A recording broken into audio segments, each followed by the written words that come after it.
የተራራው መውጫ እንደኛ መንፈሳዊ ህይወታቸው ደካማ ለሆነ የተዘጋጀ አንዱ ሲበሰብስ ሌላው እየተተካ ከ13ኛው ክፍለ ዘመን ጀምሮ ሲያገለግል የቆየ አንድ ብቸኛ መንገድ ነው።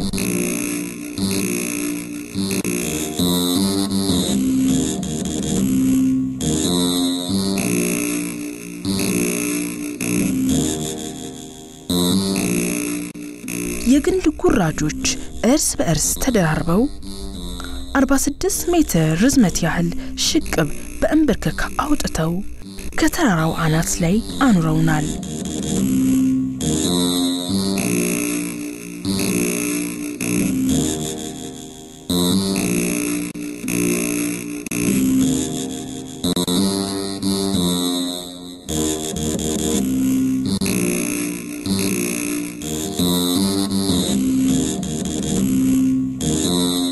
ከላይ ሆነው ቁልቁል ሲመለከቱ ታዲያ በበረሃ የከተሙ ተራሮች እጅ ለእጅ ተያይዘው አንዳች ስዕል ፈጥረው የተፈጥሮን ገራምነት እያወጉ ያስተውላሉ።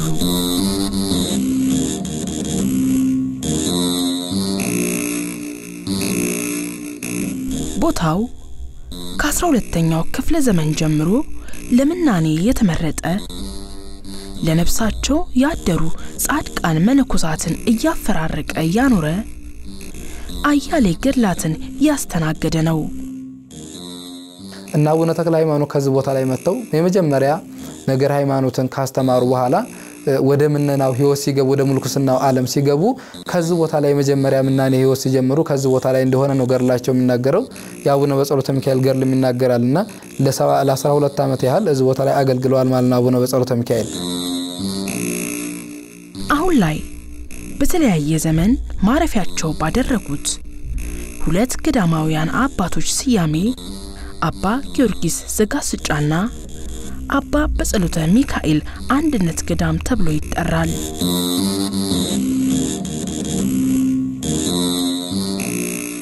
የስነ ጥበብ ጠበብት፣ የህንጻና ድልድይ መሐንዲስ፣ አስተማሪ፣ ጸሐፊና ደራሲ ሲሉ ያሞካሿቸዋል። ብራና ዳምጠው ቀለም በጥብጠው ከከተቧቸው መንፈስን ከሰማየ ሰማያት ወስደው አጥንት ከሚያለመልሙ የምስጋናና አወድሶ መጽሐፍቶቻቸው ቆርሰው የተቋደሱ የቀለም ልጆቻቸው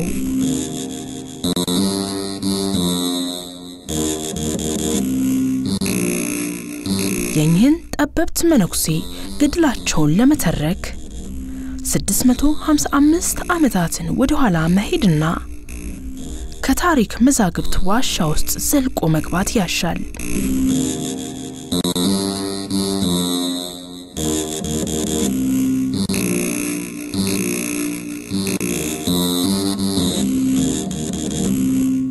ከዛሬ 655 ዓመት በፊት በ1357 ዓመተ ምህረት ይህችን ምድር ሲቀላቀሉ ታሪካቸው ይጀምራል።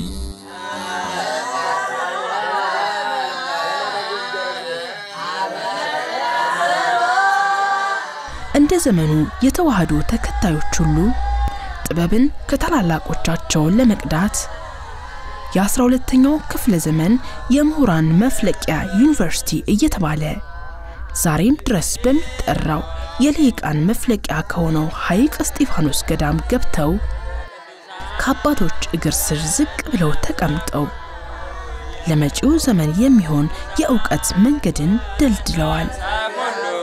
ለትምህርት ከተሰጡ በኋላ ከሐይቅ እስጢፋኖስ ትምህርት ለመማር ሄደው ከዛ ከቦታው ላይ ብዙ ታገሉ። ያው የእግዚአብሔር ፍቃድ አልሆነምና ለ7 ዓመታት ያህል ምንም አንድም ትምህርት ማለት አቅቷቸው ለ7 ዓመት ትምህርት አቅቷቸው ቆዩ ማለት ነው።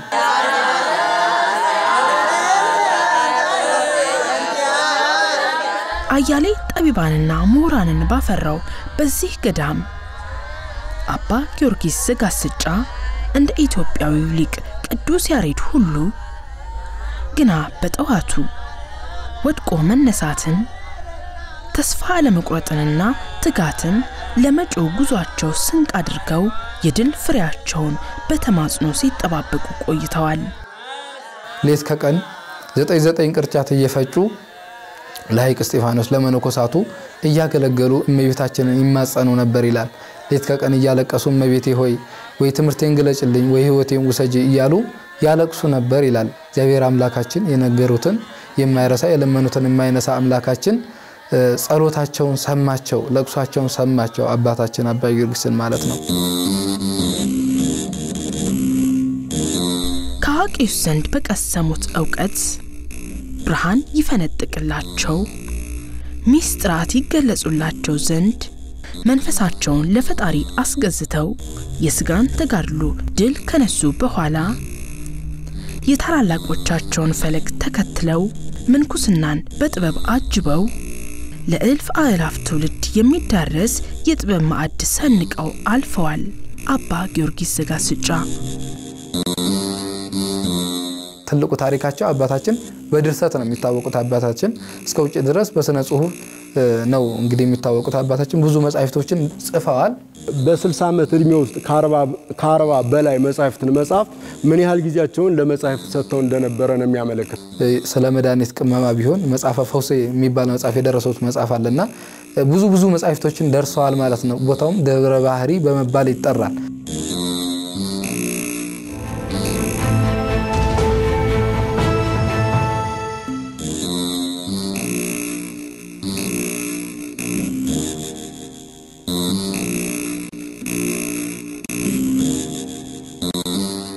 ለምሳሌ ውዳሴ መስቀል የሚባል የመስቀልን ክብር የሚያወሳ ስለ መስቀል ክብር የተደረሰ መጽሐፍ አላቸው። ያ ማለት በአፄ ዳዊት ዘመን መስቀሉ የጌታችን መስቀል ወደ ሀገራችን ገብቷልና ለዚያ ለመስቀሉ ክብር የሚሆን ክብረ መስቀሉን የሚያወሳ መጽሐፍ ጽፈዋል። እንዲሁም ደግሞ ውዳሴ ሐዋርያት የሚል የሐዋርያትን ክብር የሚገልጥ ለሐዋርያት ምስጋና ያቀርቡበት መጽሐፍ አላቸው። ሌላኛው ውዳሴ ስብሐት የሚባል የምስጋና ከምስጋና የሚበልጥ ምስጋና ከፍ ያለ ምስጋና የሚል አላቸው። ሌላኛው ደግሞ ውዳሴ አርጋኖን የሚባል አላቸው። ውዳሴ አርጋኖን ማለት እንደ በበገና መልኩ በሚደረደር ሁኔታ የሚቀርብ የምስጋና ክፍል ነው። ሌላኛው መጽሐፈ ብርሃን የሚባል መጽሐፍ አላቸው። ሆህተ ብርሃን የሚባል መጽሐፍ አላቸው አባ ጊዮርጊስ። ሌላው እንዲሁም መጽሐፈ ምስጢር የሚባል መጽሐፍ አላቸው። ሌላኛው ተአምሆተ ቅዱሳን የሚል መጽሐፍ አላቸው። ተአምሆ ቅዱሳንን ማክበር እጅ መንሳት እነሱን ማክበር ተገቢ መሆኑን የሚገልጽ ትልቅ መጽሐፍ አላቸው። መጽሐፈ ጸሎት ዘቤት ምእመናን በቤታቸው ሊጸልዩት የሚችሉት የጸሎት መጽሐፍ አላቸው። እንግዲህ ከቤተክርስቲያን ግቢ ባለፈ እስከ እያንዳንዱ ግለሰብ ሕይወት ድረስ ምን ያህል አስበው ይሰሩ እንደነበረ ነው የሚያመለክተን። ሌላኛው መልክዓ ቁርባን የሚባል ቅዱስ ቁርባን ስጋውና ደሙ በሚቀርብበት ጊዜ የሚጸለይ የጸሎት ክፍል አላቸው። እንዲሁም ደግሞ ጸሎተ ፈትቶ የሚባል አላቸው። ጸሎተ ፈትቶ ማለት ካህናቱ ሲቀድሱ ስጋውን ደሙን በሚያከብሩ ጊዜ የሚጸለይ ስርዓቱን የሚያሳይ መጽሐፍ አላቸው። እነ መጽሐፈ ምስጢርን የመሳሰሉ በጣም ዛሬ ላለው ትውልድ በጣም የረቀቀ የጠለቀ ምስጢርን የሚያስታጥቁ በጣም ብዙ ድርሰቶች ያሏቸው ናቸው አባ ጊዮርጊስ ዘጋስጫ።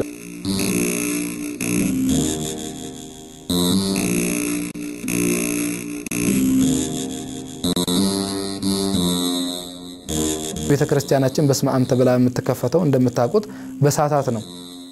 ሰዓታቱ እንግዲህ ከሰዓታቱ ከዛም በፊት ቤተክርስቲያናችን በምን ትገለገል ነበር በሚለው እንግዲህ አፈ ታሪክም አባቶችም እንደሚነግሩን በቅዱስ ያሬድ አገልግሎትና እንዲሁም ደግሞ ኪዳናትን በማድረስ ነበር ቤተክርስቲያን የምትገለገለው ማለት ነው። ከዛ በፊት ሰዓታትም አልነበረም። እንዲሁ በስመ አብ ተብሎ ሰዓታቱ እንዲሁ መልካ ስዕል ተፈሲ ማርያሙ አልነበረም ከዛ በፊት ማለት ነው። አባታችን አባ ጊዮርጊስ ከዛ ወዲህ ነው እንግዲህ ያን ሁሉ ድርሰት ደርሰው ለቤተክርስቲያናችን ትልቅ አስተዋጽኦ ያደረሱ አባት ናቸው። በሁለት ክፍል የተከፈለ ነው። ሰዓታት ዘመዓልትና ሰዓታት ዘሌሊት ይባላል። ሌሊትና ቀን የሚደረስ ማለት ነው። የ24 ሰዓት ጸሎት ነው።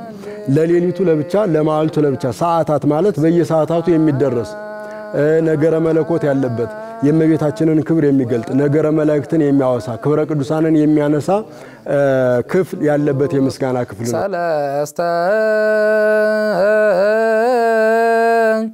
አስማተ ነስየ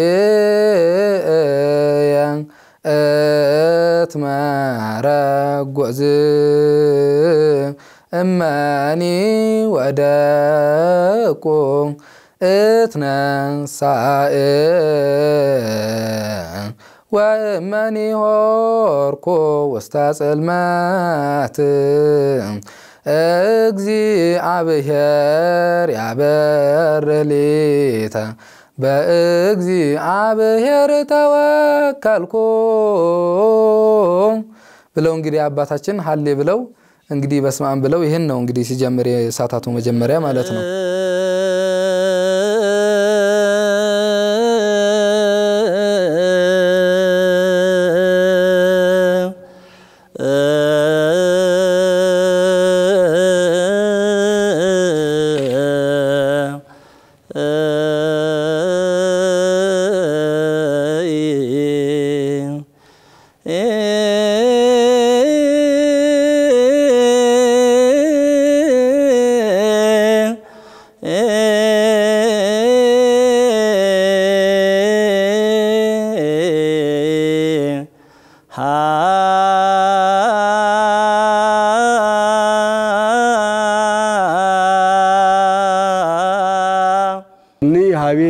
ድንግል ምስለ ወልድኪ ፍቁርኪ ኢየሱስ ክርስቶስ ከመተባረኪ ላይ ለነ እመቤታችን ቅድስት ድንግል ማርያም ሆይ ወደኛ ከልጅሽ ጋራ ነይ እኛን ተባረኪን ዘንድ ወደኛ ነይ ያሉ የተማጸኑበትን ክፍል ነው ቄሰ ገበዝ ያቀረቡልን። ስም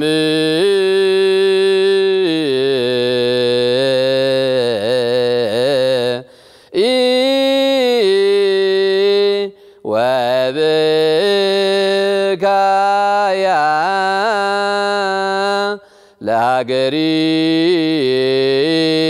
ለሀገሪትነ ኢትዮጵያ ብሏታል። እንግዲህ አባታችን ሊቁ ኢትዮጵያዊ አሁን ባለው ርዕዮተ ዓለም እናታችን እመቤታችን ቅድስት ድንግል ማርያም የኢትዮጵያን ሐዘን፣ የኢትዮጵያን አንድነት፣ የኢትዮጵያን እሮሮ፣ የኢትዮጵያ ኦርቶዶክስ ተዋሕዶ ቤተክርስቲያን ብቻ ሳትሆን ለኢትዮጵያ መላውን ለዓለም ነው እንግዲህ አባታችን ጋስጫዊው የጸለይልን ማለት ነው።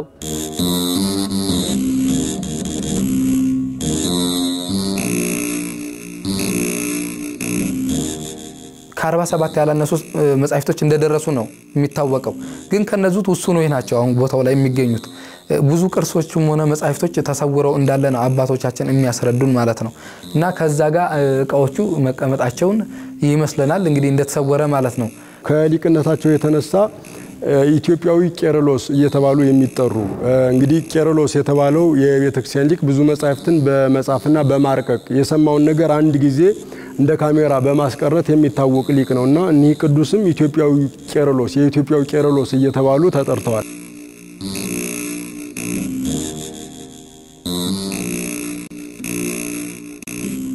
በቦታው ላይ ሙዚየም የለውም። ይሄ ቦታ ሙዚየም የለውም። እንዲሁም ደግሞ በጥብቅ ህልውናው በሚጠበቅበት ሁኔታ ላይ አይደለም ያለው።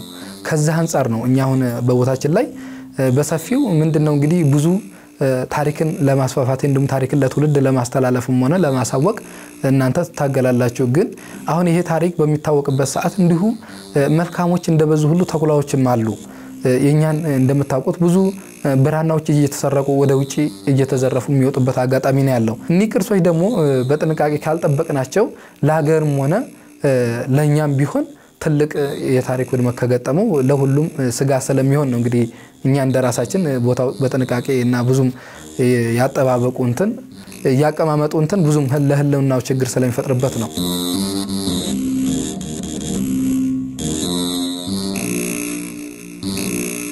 በእጅ ያለ ወርቅ እንዲሉ እኚህ ዘመንን ቀድመው የሚናገሩ ጥዑም ምስጋናና አወድሶን ለትውልድ ያስተማሩ የመድኃኒት ቅመማና ሌሎች በርካታ ቁም ነገሮችን ያቀፉ የብራና መጽሐፍትና ጸሐፊው አባ ጊዮርጊስ ዘጋስጫ ከበቀሉባት ሀገር በላይ በአውሮፓውያኑ የከበሩ ለብዙ ጥናትና ምርምር የሚውሉ በንስር አይኖች የሚጠበቁ ውድ ነገሮች ናቸው። በጣም የሚደነቀው መጽሐፋቸው መጽሐፈ ምስጢር የተባለው ኦሪጂናሉ ዋናው መጽሐፍ የሚገኘው በጀርመን ውስጥ ነው። ሌሎች ሳይቀር ፈልገውታል ጥበባቸውን ማለት ነውና እኔ የጥበብ ሰው ናቸው ከ1357 እስከ 1417 ያለውን ክፍለ ዘመን ማጥናት የሚፈልጉ አጥኞች ሁሉ ጥናት የሚሰሩት ሳይቀር የሚጠቀሙበት መጽሐፍ ነው የሳቸው መጽሐፍ እንደቀላል የሚታይ አይደለምና ብዙ ጠቀሜታ ያለው ቤተክርስቲያን የምትጠቀምበት ዓለሙም የሚጠቀምበት ሀገራችንም በጣም የምትጠቀምበት ዛሬም ትውልዱ አይነ ልቡናውን አቅንቶ ቢመለከት ብዙ ጥበብ ሊያገኝበት የሚችል ብዙ ድርሰትን የደረሱ እንደነዚህ አይነት ትውልዶች ዛሬም እንዲኖሩን እና አባ ጊዮርጊስን ማየት ያስፈልጋል ነገስታቱ ልጆቻቸውን አስተምሩልን ብለው ነው የሰጧቸው ዛሬም እንደነዚህ አይነት አባቶችን ዓለሙ አስተምሩልን ብሎ እስካልሰጠ ድረስ ነባሩንና ዋናውን የቤተክርስቲያኗ የሀገሪቷም ማንነት የተጸነሰበትን የተወለደበትን ያደገበትን ጥበብ ማግኘት አይችልምና ትውልዱ ከሌላ ጥበብ ይልቅ ይሄንንም የራሱ የሆነውን ጥበብ የራሱ የሆኑትን አባቶች ማወቅ ማክበር ማመስገን የሰጡትን ስጦታን በአግባቡ ተቀብሎ መጠቀም ይኖርበታል የሚል ሐሳብ ነው።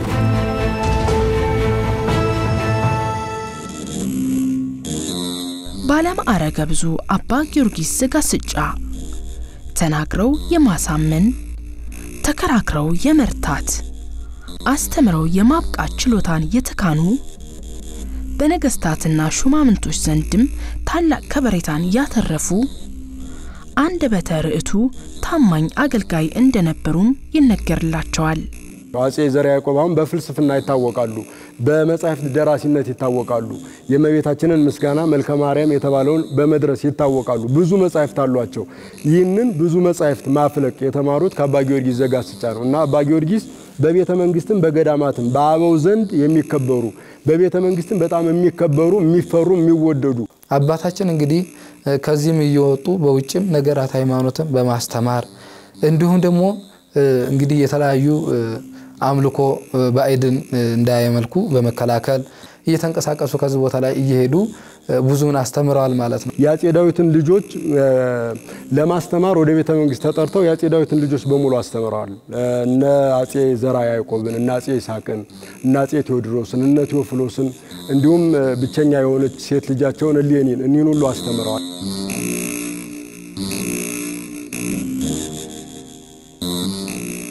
ይህ በዚያ ዘመን ለጥቂቶች ብቻ የተቻለውና ዛሬ ላይ የዘመን አሻራ ሆኖ የሚታየው የባለ እጁ መነኩሴ አባ ጊዮርጊስ ዘጋስጫ የምህንድስና ውጤት ነው።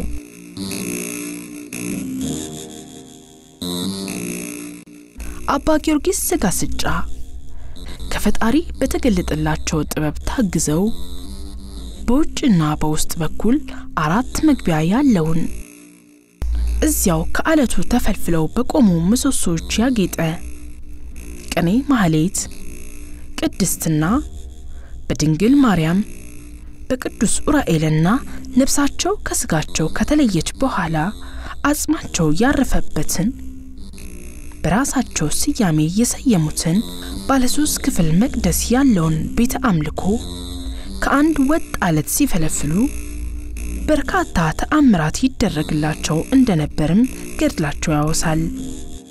ቤተ መቅደሱን ይሄን ቅድመ ማህሌቱንና ቅድስቱን ከፈለፈሉ በኋላ መቅደሱን ሲፈለፍሉ ጨለማቸው ይላል።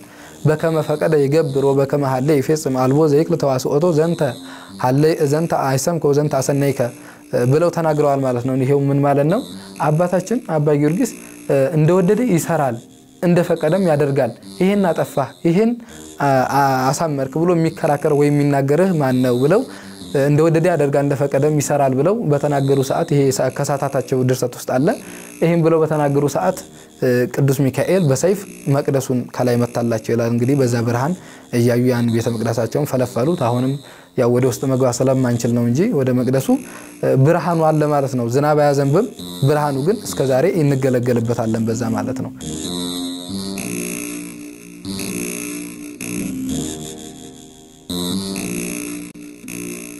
ከሰራራው አናት ላይ የአባ ጊዮርጊስ ዘጋስጫ የእጅ ጥበብ ከሆነው ከዚህ ፍልፍል ቤተክርስቲያን በተጨማሪ ሊቁ በተመስጦ ሆነው ከ47 በላይ መጽሐፍትን ያረቀቁባቸው ዋሻዎች እነሆ ዛሬም የመነኮሳቱ የአርምሞ ስፍራ ሆነው 600 ዓመታትን ተሻግረው ተቀምጠዋል። የቤተ ክርስቲያን ዋሻ እንግዲህ በሰፊው ገብረ መንፈስ ቅዱስና ይሄኛው ነው። እንደገና አሁን ምነግራችሁ የተሰወረው ቤተ መቅደስ ነው። በወርቅ ወሩ ታንጸ ቤተ መቅደስ ከይላል ገርላቸው በወርቅና በብር የታነጸ ቤተ መቅደስ የተሰወረ ቦታ ለአካባቢው ይታወቃል። ቂርቆስ በማለት ይታወቃል። ቂርቆስ ጫካ እንለዋለን። ጫካ ነው። እዛ አካባቢ እንጨት የማይቆረጥም ሰው የማይንቀሳቀስም። በስተጀርባው ከነዚህ ዋሻዎች በተጨማሪ ጥልቀታቸው በግምት 16 ሜትር የሚሆን የመጠጥና ለተፈጥሮ ሀብት ጥበቃ የሚውል ውሃ ማቆሪያ ጉድጓዶችን ከ600 ዓመት በፊት ተቆፍረው ዛሬም እያገለገሉ ያሉ 18 ጉድጓዶችን ይዟል።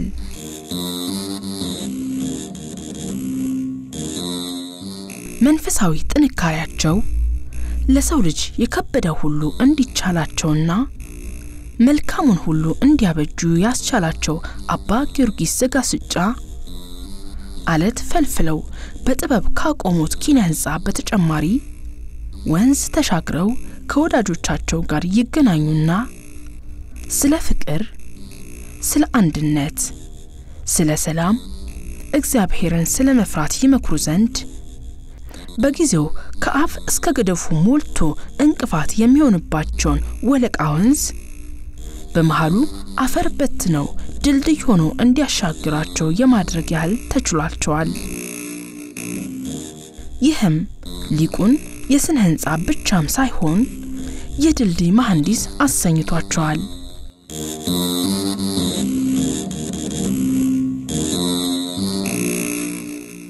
ከቤተ ክርስቲያኑ ደጃፍ በሰንሰለት ተንጠልጥሎ ዛሬ በደውልነት እያገለገለ ያለው ይህ ጥቁር ድንጋይ ስለ መልካም ነገር የሚገናኙ አባቶች ተራርቀው እንዲቀሩ ድልድዩን ለማፍረስ ያሴረውን ሰይጣን ክፉ ሐሳቡን አምክነው በቅጣት ድንጋይ አሸከመው ለቤተ ክርስቲያኑ በደውልነት እንዲያገለግል ያደረጉት ዛሬ በምስክርነት የቆመ ነው።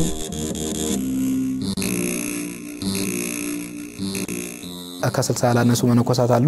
እንዲሁም የቤተ ክርስቲያኑ አገልግሎትም ሆነ እንደነገርኳችሁ ይሄኛው እታይ ደግሞ ያቡነ በጸሎተ ሚካኤል ቤተ ክርስቲያን እንደነገርኳችሁ ያኛው እየተከፈተ ነው ያለው። አሁን እንግዲህ እነዚህ ሁለቱ አገልግሎት ላይ ናቸው።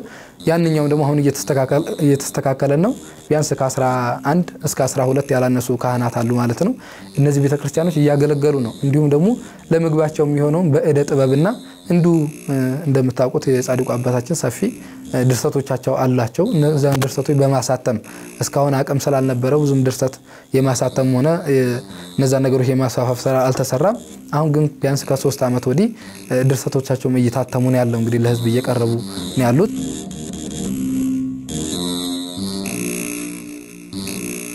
እዚህ ቦታ ላይ የቅኔ መምህር፣ የመጽሐፍ፣ የቅዳሴ መምህር አለ ማለት ነው። እነዚህ ሶስቶች ይገኛሉ። ቅድም እንዳላችሁት የቅዳሴ መምህሮች የቅዳሴ ተማሪዎች ሲማሩ አይታችኋቸዋል። በዚህ በወዲ በኩል ደግሞ ስላላየን እንጂ የቁጥር ተማሪዎች አሉ። እንዲሁም ደግሞ የመጽሐፍ መምህር አሉ። የመጽሐፍ ተማሪዎችም አሉ። የአብነት ተማሪዎች እንግዲህ ሁሉም በጠቅላላ ቢያንስ ከ30 ያላነሱ ተማሪዎች አሉ።